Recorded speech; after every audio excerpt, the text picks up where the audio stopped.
situ ceritanya nggak apa-apa juga. Kenapa? Karena memang itu cara kerja badan. Ketika kita makan kelebihannya disimpan di dalam sel lemak kita. Nah, lemak yang ada di dalam tubuh kita sebenarnya, terutama di bawah kulit kita, ada salah satu jenisnya namanya subcutaneous fat. Itu sebenarnya adalah sesuatu yang wajar dan normal.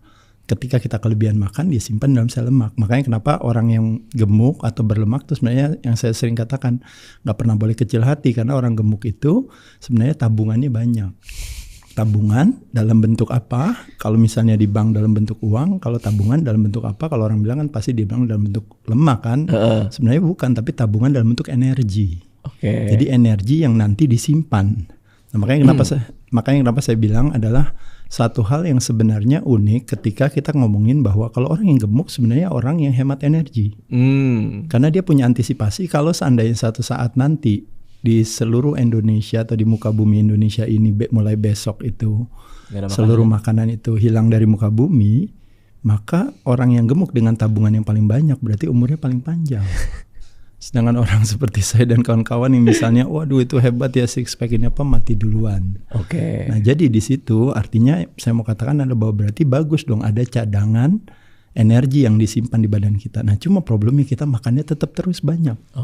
Karena makannya terus banyak, otomatis setiap kali ada gula naik selalu ada kehadiran yang namanya, kalau boleh dibilang dalam tanda kutip ya, grab yang datang untuk mengambil kelebihan gula itu namanya si insulin itu.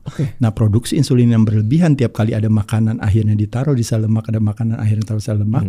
Nah lemak kita sendiri mengalami keterbatasan dalam ukuran maupun dalam jumlah. Nah pada saat itulah makanya kenapa akhirnya jumlahnya udah mulai terbatas, ukurannya udah mulai terbatas. Nah pada saat itu akhirnya makanya kenapa ditutuplah pintunya tadi. Makanya kenapa akhirnya gula puasa kita akhirnya jadi meningkat, gula darahnya jadi naik. Nah ketika gula darahnya naik, nah itu yang tadi yang akhirnya menyebabkan berbagai penyakit yang menjadi profil kita kesehatan hari ini. Ketika dia attach sama mata akhirnya punya permasalahan glaukoma, akhirnya blindness. Pada saat gulanya banyak di kulit kita, mau skincare sebagus apapun tapi akhirnya jadi kulitnya kusam.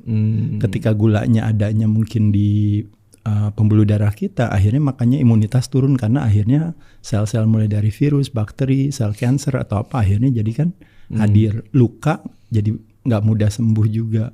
Makanya kenapa akhirnya di end stage of diabetes tipe 2 akhirnya harus amputasi. Dan ketika gula darah yang terlalu tinggi tadi, makanya permasalahan neuropati, permasalahan yang namanya neurodegeneratif, demensia orang-orang, akhirnya Parkinson, Alzheimer. Dan terakhir, akhirnya gara-gara kebanyakan gula tadi juga akhirnya permasalahan jantung dan pembuluh darah.